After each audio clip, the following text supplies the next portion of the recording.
नमस्कार, मैं हूं पवन त्यागी। बंगाल से बड़ी खबर है और वो ये है कि अब भारतीय जनता पार्टी की सांसद लोकेट चटर्जी के बाद वहां पर आपको बता दें कि वो जो सौमित्र खान जो भारतीय जनता पार्टी के सांसद हैं दुर्गापुर से, उन्होंने भी एक सार्वजनिक कार्यक्रम में ये घोषणा कर दी है कि ममता बनर्जी जेल में जाने वाली हैं और यहां जो है राष्ट्रपति शासन लगाया जा सकता है। अब इसका पीछे उन्होंने कारण भी गिनवाया है।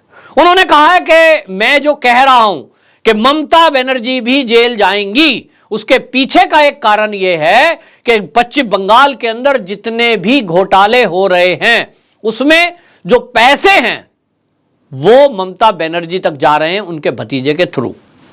और भतीजे का नाम बाकायदा उन्होंने लेते हुए यह कह दिया कि जो लॉटरी का घोटाला हुआ है, आपको पता है कि एक तो भर्ती घोटाला है जिसमें पार्थ चटर्जी जेल के अंदर बंद हैं, कई बड़े और नेता और कई बड़े अधिकारी जेल के अंदर बंद हैं, लेकिन एक वहां पर लॉटरी चलती है, डियर लॉटरी।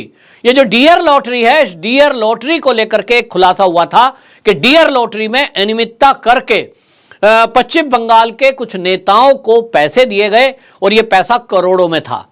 लॉटरी का टिकट पत्नी के नाम और दिखाया गया कि लॉटरी में उनको बम्पर इनाम की घोषणा हुई है, उनका लॉटरी का टिकट लगा है, जबकि यह लॉटरी के चलाने वालों की तरफ से नेताओं को रिश्वत थी। एक रिश्वत देने का तरीका था, 2 नंबर के पैसे को 1 नंबर में करने का एक तरीका था।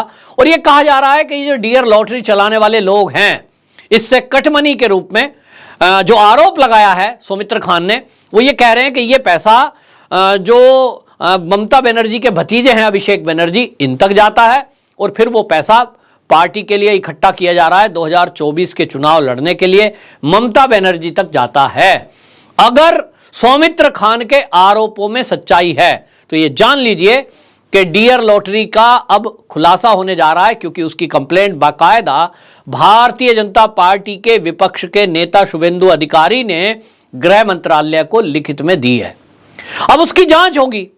और ये एक तो उन्होंने उदाहरण ही दे दिया है कि टीएमसी के जो नेता हैं उनमें से एक नेता का बाकायदा नाम लिख करके शिकायत दी है कि उनकी पत्नी के नाम पहले लॉटरी का टिकट दिया गया, फिर उनका 1 करोड़ का इनाम लग गया है, ऐसा कहकर उनको 1 करोड़ रुपया दिया गया। अब ये हम जानते हैं कि जो घपले घोटाले वाले लोग हैं वो किस तरह से पैसे को घुमाते हैं, रिश्वत को दी जाती है। अब इसी में एक चीज और खुलकर आई कि अभी तक ये तो हुआ एक नेता का इन्वॉल्वमेंट, इसमें पुलिस का भी इन्वॉल्वमेंट बताया जा रहा है कि ये जो भी लोग कंप्लेंट करने जाते हैं पुलिस के पास के साथ हमारे साथ फोर्जरी हुई है, ये लॉटरी का। अब लॉटरी आप देखेंगे, मुझे नहीं लगता कि साउथ में थोड़ा मैंने देखा है, उसके अलावा देश में कहीं ये लॉटरी सट्टा कुछ चलता है।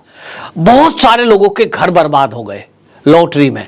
लोगों को लगता है इस बार मेरी लॉटरी लग जाएगी, इस बार मेरी लॉटरी लग जाएगी, और वो अपनी गाड़ी कमाई से वो पैसा लॉटरी का टिकट खरीदते हैं।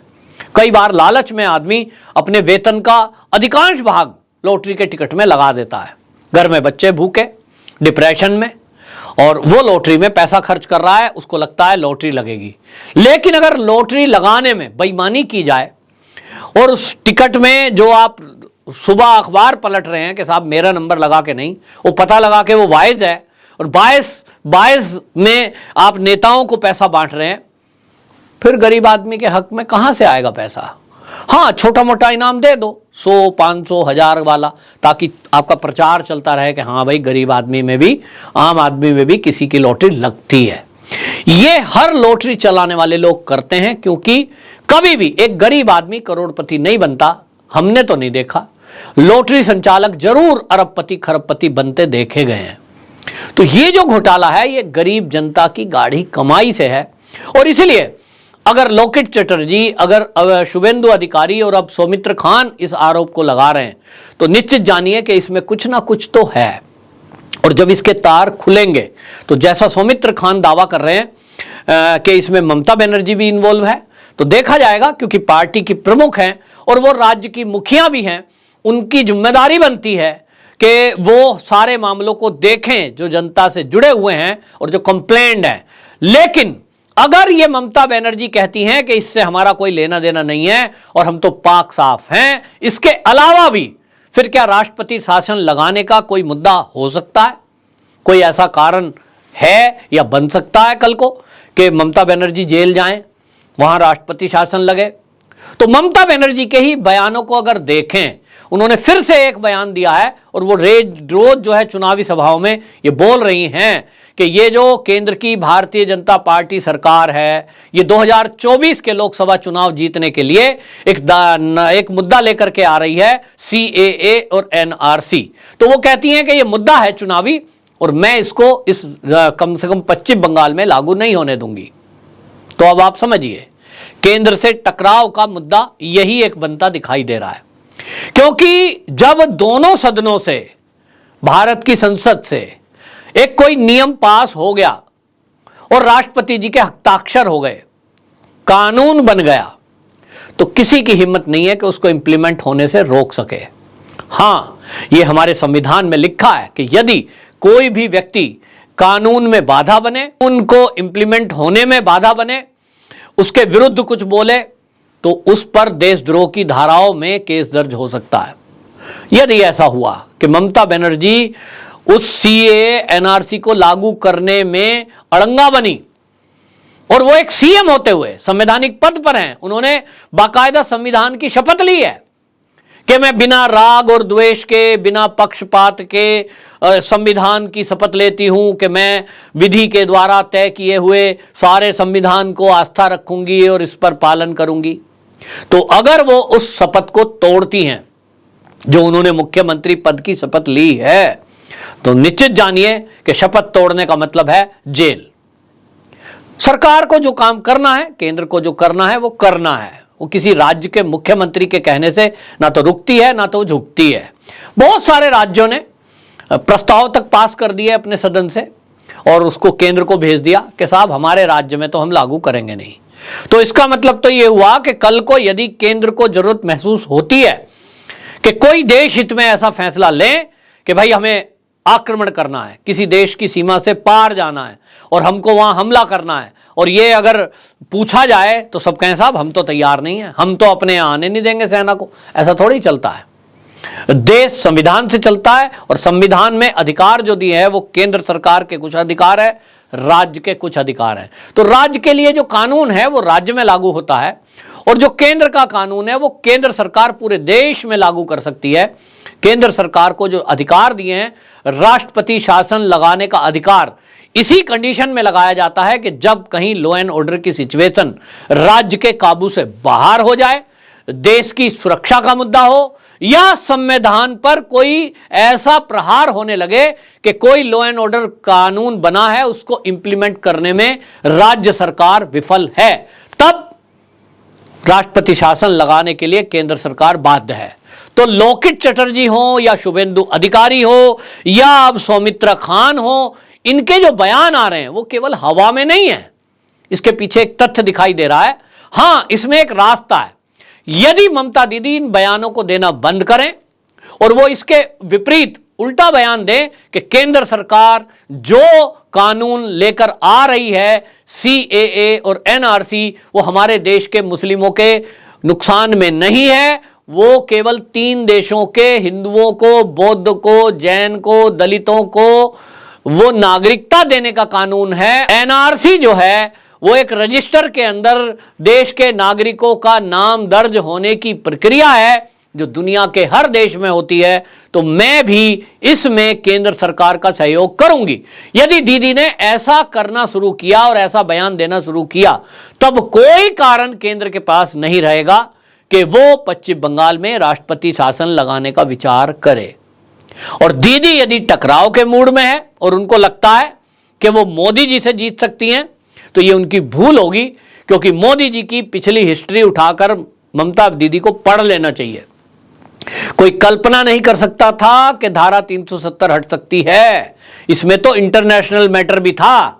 एक तरफ अमेरिका धमका रहा था, एक तरफ ईरान धमका रहा था, सारे इस्लामिक कंट्रियां एकजुट हो गई थी। किसी की मोदी ने नहीं सुनी, जो सोच लिया सो कर दिया। और इसलिए चाहे UCC हो, चाहे जनसंख्या नियंत्रण कानून हो, चाहे फिर CAA NRC हो, मोदी जी इसे लागू करके ही रहेंगे।